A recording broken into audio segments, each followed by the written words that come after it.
श्री नितिन कुमार सिंह भाजपा से जिला प्रभारी नाम से आग्रह करूंगा कि वो भी आए और अपना स्थान ग्रहण करें। ललन बाबू जिंदाबाद जिंदाबाद जिंदाबाद, ललन बाबू जिंदाबाद जिंदाबाद जिंदाबाद, एनडीए गठबंधन जिंदाबाद जिंदाबाद जिंदाबाद हो चुका है। ललन बाबू जिंदाबाद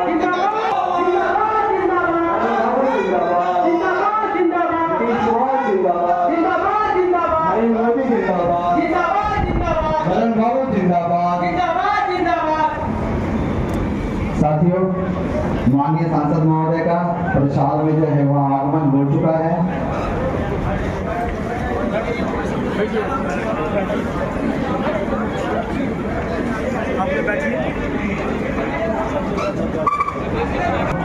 श्री माननीय विधान पार्षद उनसे भी आग्रह है कि वो आए और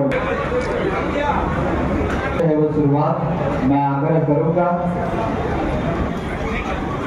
भाजपा तो वो इस कार्यक्रम की अध्यक्षता विधिवत रूप से करेंगे। हम सभी उनका समर्थन करते हैं इस बात को।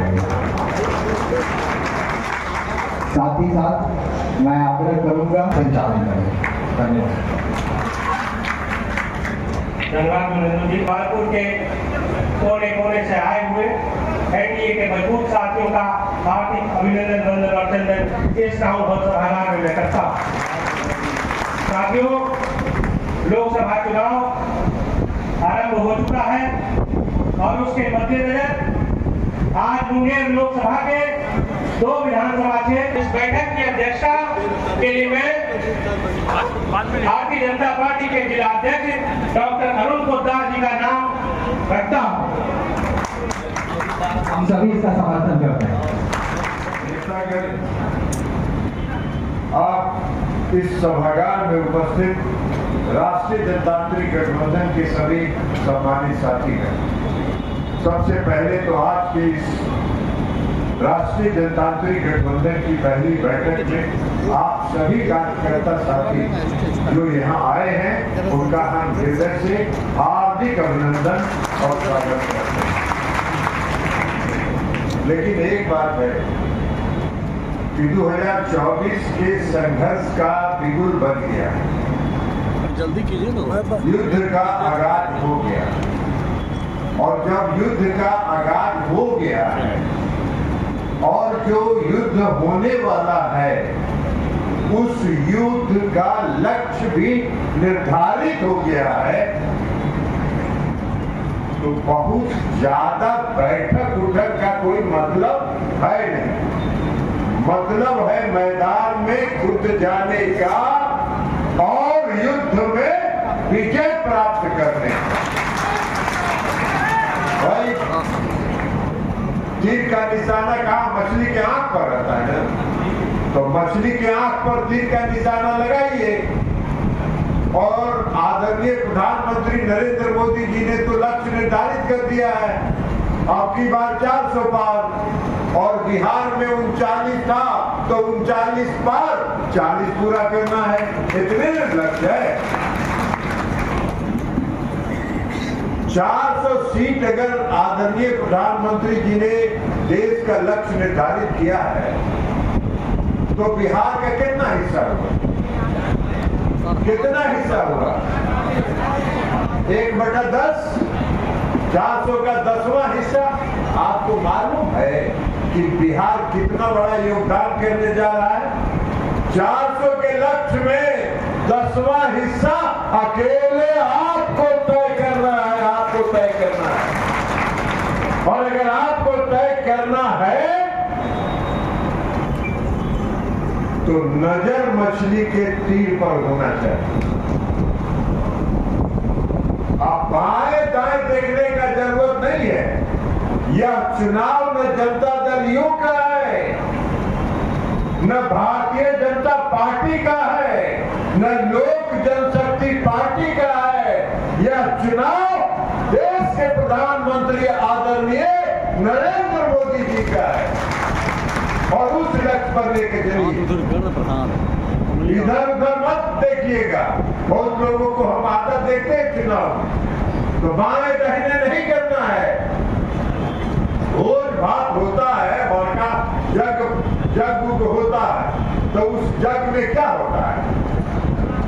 जग में होता है, कोई दिक्कत होता है व्यवस्था में, अरे यार हट न जाओ यार सामने से, बड़ा डिस्टर्ब कर रहे हैं।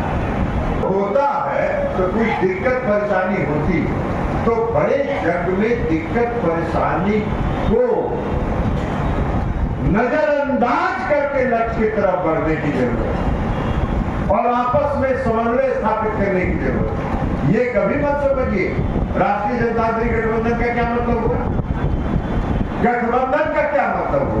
जब आप कहेगा कि जदयू के हैं, जदयू वाले कहेंगे कि भाजपा के हैं, भाजपा वाले कहेंगे कि लोजपा के हैं, तो गठबंधन क्या हुआ। गठबंधन का मतलब ये है एक परिवार है और एक परिवार के सभी सदस्य, ये गठबंधन का मतलब होता है। तो इस गठबंधन के धर्म के साथ, इस गठबंधन के धर्म के साथ हम लोगों को मिलकर चुनाव लड़ना। अब बाकी विरोधी का क्या मतलब है, विरोधी के पास करने के लिए कुछ है क्या, क्या है विरोधी के पास? भाई आपके पास तो बहुत कुछ है करने। इस देश के आदरणीय प्रधानमंत्री नरेंद्र मोदी जी का क्या नारा है? आदरणीय प्रधानमंत्री जी का नारा है सबका साथ, सबका विकास और सबका विश्वास। यही ना है नारा? बोलिए नारा है कि नहीं है? अभी राजेंद्र बाबू सुनिए नहीं रहे, बात कर रहे हैं। तो आदरणीय प्रधानमंत्री जी का नारा है सबका साथ, सबका विकास और सबका विश्वास। बिहार के मुख्यमंत्री नीतीश कुमार जी का क्या नारा है? न्याय के साथ विकास, समाज के हर तबके के साथ न्याय और पूरे प्रदेश का विकास। तो दोनों का, आदरणीय प्रधानमंत्री नरेंद्र मोदी जी का और बिहार के मुख्यमंत्री माननीय नीतीश कुमार जी के विचार में इतनी समानता है, इतना समन्वय है कि बाकी समन्वय तो अपने आप को भूल जाना चाहिए। देखिए तो उस समन्वय को लेकर आगे बढ़िए, सीधे आगे चलिए। अब रोजगार की बात अभी कर रहे थे नीरज जी भाई, देखिए राजेंद्र बाबू ये बात हम ईमानदारी से बोलते हैं। अभी बड़का नेता है जो युवराज घूम घूम के कह रहे रोजगार दे दिया, रोजगार दे दिया, रोजगार दे दिया। अरे आपके पिताजी जब बिहार के मुख्यमंत्री थे तो नौकरी लिखवा के रोजगार देते थे और नीतीश कुमार जी गांधी मैदान में खड़ा करके रोजगार का नियुक्ति पत्र बांटे। ये अंतर है। हम जब अलग थे गठबंधन से तो भारतीय जनता पार्टी के लोग कहते थे कि ललन जी आप ही का एक कंप्लेन था जिस पर सीबीआई जांच हो रहा है, तो हम मने मन हंसते थे कि बात तो सही है बोल रहे, लेकिन अब हम बोल रहे क्या? ये 2008 में मैंने ये सारा कागज तत्कालीन प्रधानमंत्री मनमोहन सिंह को सुपुर्द किया था कि रेलवे में नौकरी के बदले जमीन लिखवाने का घोटाला चल रहा है। आप लोगों को नहीं पता होगा, पटना में 7 एकड़ जमीन है, 7 एकड़ जमीन जो चाणक्य होटल के मालिक है पटना में, उनकी जमीन प्रेम गुप्ता की फर्जी कंपनी के नाम से लिखवाया गया और उसके बदले रेलवे के 2 होटल, रांची का बीएनआर और पुरी का बीएनआर चाणक्य होटल को दिया गया। ये कागज मैंने निकाला 2008 रजिस्ट्री, इनको मालूम है। लेकिन अब ये लोग बोलने के लिए क्या है, अरे रोजगार हम दे रहे। अरे काहे का रोजगार आप दीजिएगा भाई? आपको रोजगार से कोई मतलब है क्या? 2005 में बिहार में पहली बार राष्ट्रीय जनतांत्रिक गठबंधन की सरकार बनी और 2005 में जब पहली बार राष्ट्रीय जनतांत्रिक गठबंधन की सरकार बनी तो हम उस समय जनता दल के प्रदेश अध्यक्ष थे। 5 वर्षों तक बिहार लोक सेवा आयोग की संयुक्त परीक्षा जो प्रति वर्ष होती है, 5 वर्षों से संयुक्त प्रतियोगिता नहीं हुई थी परीक्षा, और नीतीश कुमार जी की सरकार ने, उस समय की एनडीए की सरकार ने एक साथ 5 साल का संयुक्त प्रतियोगिता परीक्षा पास कराया और तब डिप्टी कलेक्टर कर्मचारी नहीं, सारे कार्यालय सरकारी कार्यालय आधे से का कर्मचारियों के बल पर सरकारी कार्यालय चलता था, नौकरी की बात कर रहे हैं, रोजगार का बात कर रहे हैं। अरे रोजगार तो मिल रहा है। एनडीए की गठबंधन की सरकार का वादा है कि अगले 2025 के विधानसभा चुनाव के पहले 10 लाख नौजवानों को बिहार में रोजगार मिलेगा और लगभग 5 लाख से ज्यादा लोगों को रोजगार मिल चुका है। बाकी का 5 लाख का रोजगार की प्रक्रिया चल रही है। ये है तो इसलिए साथ में ये सब मतलब है कुछ कहने के लिए नहीं है, आपके पास कहने के लिए विकास है। देश का जो सम्मान बढ़ा है, देश की अर्थव्यवस्था जो आज विश्व में तीसरे स्थान पर पहुंचा, ये इतना चीज है आपके पास कहने के लिए कि आप जनता के सामने जाइएगा और कहिएगा तो लोग इज्जत से बैठाएगा, चाय पिलाएगा, नाश्ता कराएगा और आगे बढ़ा देगा। कहेगा उन्हें भी देख लो, जरी गड़बड़ हो ओकरा भी ठीक कर लो वोट के। ये स्थिति इनके पास कुछ तो है, लेकिन एक आग्रह हम जरूर करेंगे। हम एक आग्रह अंत में आपसे ये करेंगे कि बिहार में परिवर्तन हुआ है 2005 के बाद, और 2005 के पहले का बिहार नहीं देखे। आज के समय में जो 35 साल 30 साल के नौजवान हैं, उन्होंने बिहार की वो दुर्दशा नहीं देखी, वो दुर्दशा नहीं देखी है जब बिहार में बिजली नहीं था, जब बिहार में सड़क नहीं था, जब बिहार में कानून व्यवस्था नहीं था, जब बिहार में महिलाएं संध्या सूर्यास्त के बाद घर से निकलना पसंद नहीं करती थी। वो बिहार की दुर्दशा आज के नौजवानों ने नहीं देखा। आज के नौजवान जिनकी उम्र 30 साल, जिनकी उम्र 25 साल है, जिनकी उम्र 28 साल है, 18 साल से तो नीतीश जी बिहार के मुख्यमंत्री, तो जब 28 साल जिनका उम्र है उस समय तो उनका 9-10 साल उम्र होगा ना भाई। तो 10 साल वाले को बेचारे को क्या याद है, क्या देखा है, उनको बताने की जरूरत, उनको समझाने की जरूरत है, उन नौजवानों को बताने की जरूरत है कि उस समय बिहार क्या था। बिहार में 7 बजे शाम के बाद, सूर्यास्त के बाद कोई महिलाएं घर से नहीं निकलती। बिहार का हर सड़क का हालत ये था, अभी प्रणब जी बोल रहे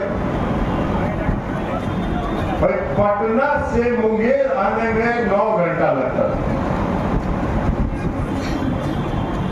2005 के पहले, और अब पटना से मुंगेर आने में क्या घंटा लगता है? 4 घंटा, 3 घंटा, 3.5 घंटा। अगर ट्रैफिक मिल गया तो 4 घंटा, ट्रैफिक कम रहा तो 3.5 घंटा। ये परिवर्तन हुआ। आज 18 घंटा 20 घंटा बिजली मिल रही है। स्कूल में का स्थिति सुधर गया, शिक्षकों की नियुक्ति हो रही है, अब प्रत्येक स्कूल में शिक्षक पहुंच रहे। तो ये परिवर्तन जो हुआ ये नौजवानों को बताने की जरूरत है, क्योंकि जो नौजवान हैं, जो 20 साल 25 साल 28 साल 30 साल के हैं, उन्होंने वह राज नहीं देखा। उनको समझाने की जरूरत है कि कैसा बिहार था और आज एनडीए की सरकार ने कैसा बिहार बना के बिहार की जनता के हवाले कर दिया, जहां बिहार की जनता अमन चैन का सांस ले रही है और खुलेआम 12 बजे 1 बजे 4 बजे भोर में कहीं से कहीं जाके घूम के पहुंच रही है। इसलिए ये परिवर्तन बताने ये परिवर्तन हुआ है। और अंत में हम एक बात करके अपनी बात खत्म करें कि अभी देखिए आपके विरोधियों की तरफ से बहुत उत्तेजनात्मक सोशल मीडिया पर टिप्पणी आई, बहुत उत्तेजना फैलाने का उनका काम है। जब कुछ वोट उठाए नहीं उनके पास तो वो उत्तेजना फैला के समाज में विभेद पैदा करने का प्रयास करें। हम लोगों को सतर्क रहना, कोई उत्तेजना में नहीं आना है। जितना उत्तेजना फैलाना है फैलाते रहे, अपने लिखते रहे, अपने पढ़ते रहे, अपने सुनते रहे। हम लोगों को कोई जवाब नहीं देना है, हमको जवाब देना है 13 मई को बटन दबाकर, इलेक्ट्रॉनिक का बटन दबा के जवाब देना है। उसके पहले हमको कोई जवाब नहीं देना है। इसलिए ये आग्रह हम अभी सभी एनडीए के कार्यकर्ताओं को, बहुत लोग के नौजवानों का खून थोड़ा गर्म होता है, नौजवानों का खून जब गर्म होता है तो देखता है कुछ सोशल मीडिया पर, अरे राजेंद्र बाबू के बारे में लिख दिया, ललन बाबू के बारे में लिख दिया, फटाफट टाइप करने लगता है कुछ मोबाइल पर, किसका जवाब तुरंत देना है। कुछ जवाब नहीं देना है, उसको देखना भी नहीं है, उसको पढ़ना भी नहीं है, इग्नोर करिए, टोटल इग्नोर करिए। और उनके पास वोट है नहीं, वो हताशा में घूम रहे हैं, और हताशा में जो रहता है वो उत्तेजना फैलाता है। उत्तेजना से हमको बचना है और जनता के बीच जाके हाथ जोड़ के अपने कामों के प्रति प्रधानमंत्री